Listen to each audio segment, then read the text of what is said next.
Hello, Andrew. Thank you so much for joining me. It's a pleasure. It's always nice to talk to you. Well, in the course of your work, you've actually uncovered a scandal that is really worthy of its own book, and it's a tale of censorship and suppression, and you've been fighting it rather bravely for many, many years. I want everyone to understand the story we're about to tell. We're used to the present being censored, but we don't expect the past to be censored. But we have an even more worrying development in that files which were open are now being closed. So in the course of requesting a protection file, the Duke of Windsor from the 1930s, and but dozens of these files had already been released, they give basically incidental detail about his travels. I was told that if this file was released, it would affect the present safety of the royal family. I challenged that. The Information Commissioner agreed with the Metropolitan Police. I again represented myself in the first tier tribunal. And the judge said to me, well, show me these 20 files that are so innocent. I ordered them from the National Archives and found that they'd been reclosed. First of all, they said they weren't available. They were out to another researcher. Eventually, I pushed it and said I ordered these files weeks ago. And they eventually said they're used for a trial. Anyway, I won that case. So the file, my original file has been released, but these 20 other files 2 years later remain closed. They were collecting anything, I think, that they could find any dirt on me or any vulnerability.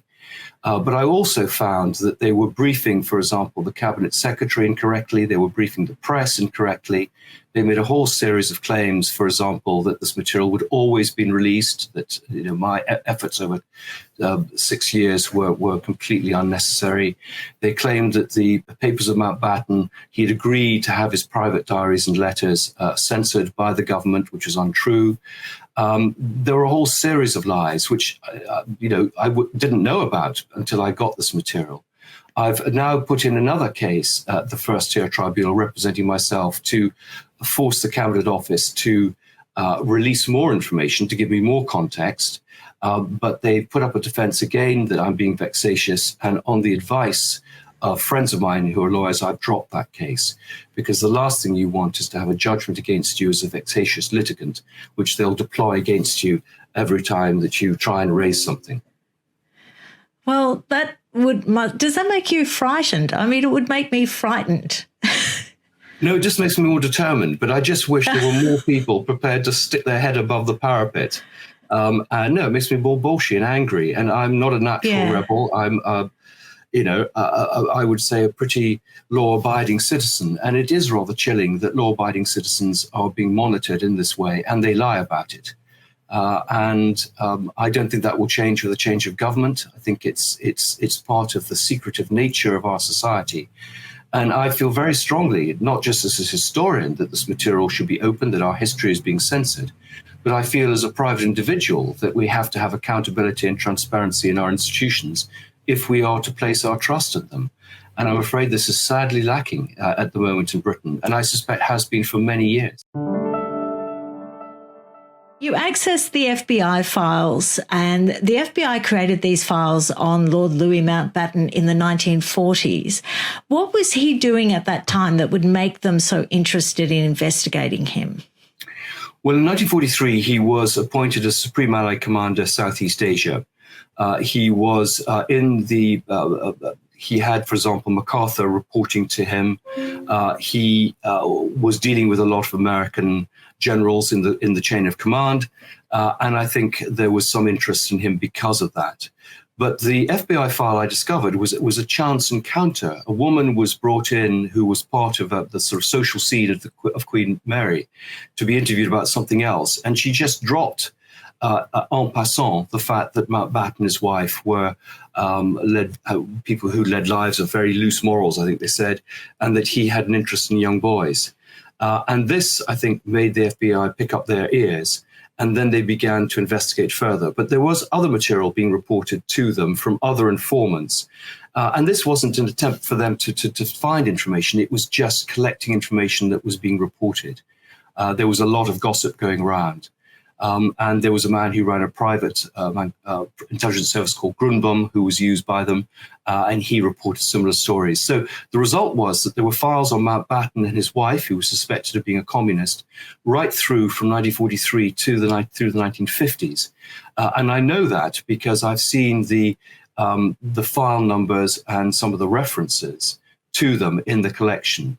But one of the again shocking things was to discover that these files, which had been kept until 2018 from the 1940s, had suddenly been destroyed.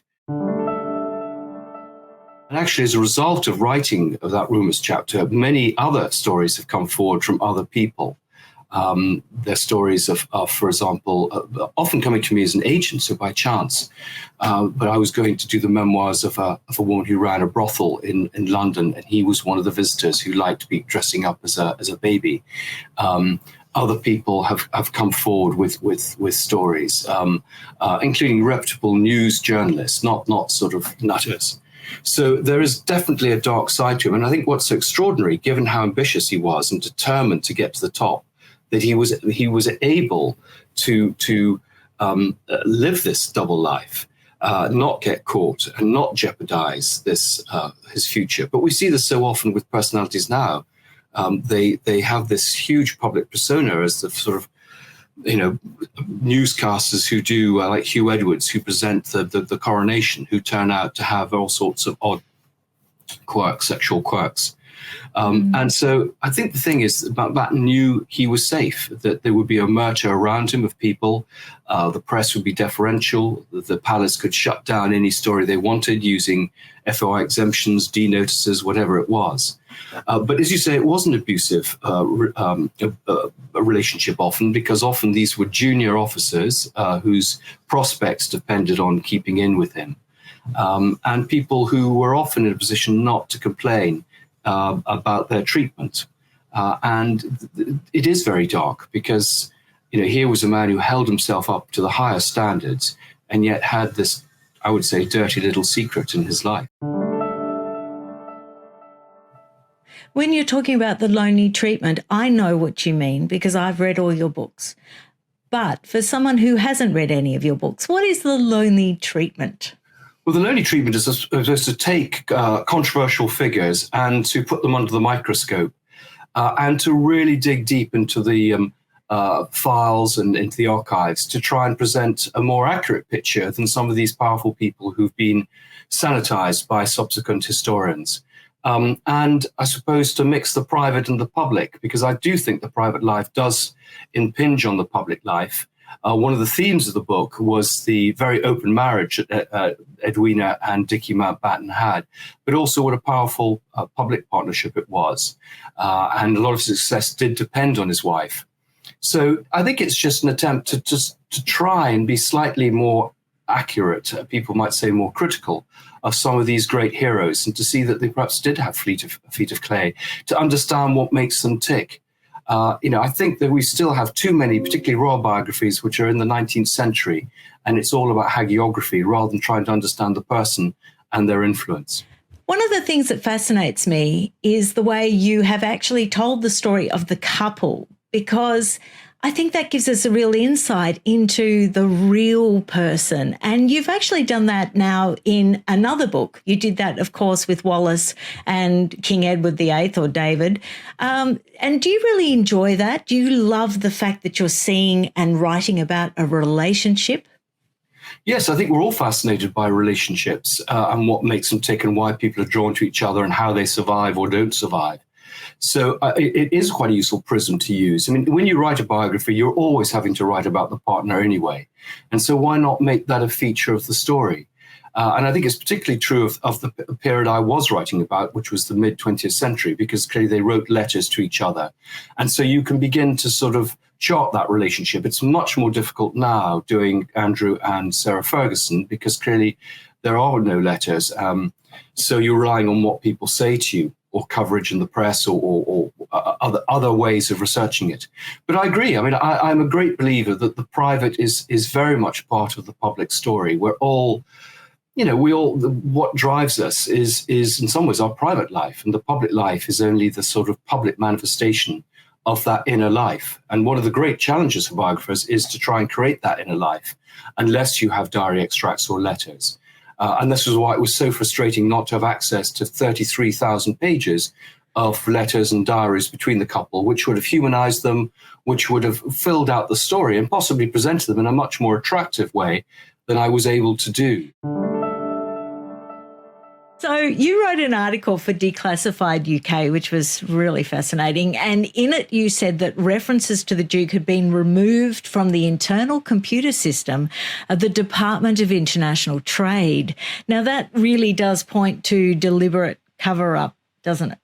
Absolutely. And we've also discovered that all references to UKTI that he worked for and the Duke have been removed from the National Archives. So when you go to the links there, so they were there, they've been removed. You can't, it just leads to a dud page.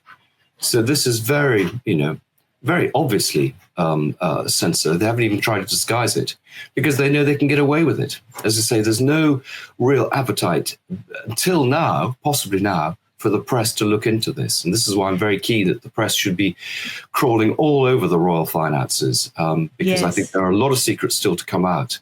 And we really need a little bit of cleansing there going on. Fergie's much cleverer at playing the longer game and keeping in with the right people and shifting her allegiance.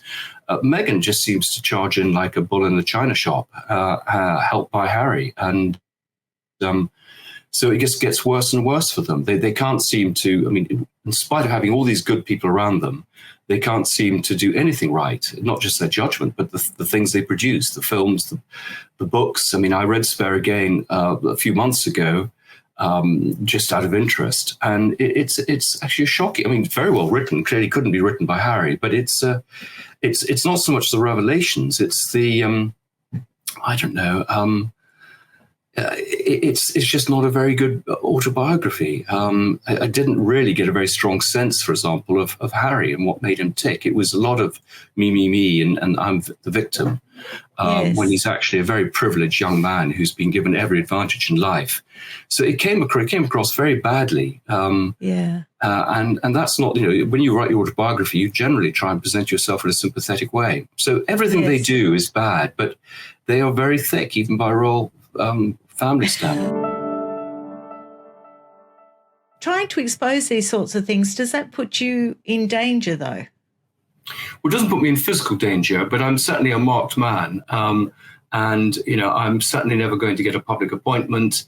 There are attempts constantly to discredit my research and to discredit me. They're collecting information on me the whole time, not just from my own social media posts, but from anything that I do.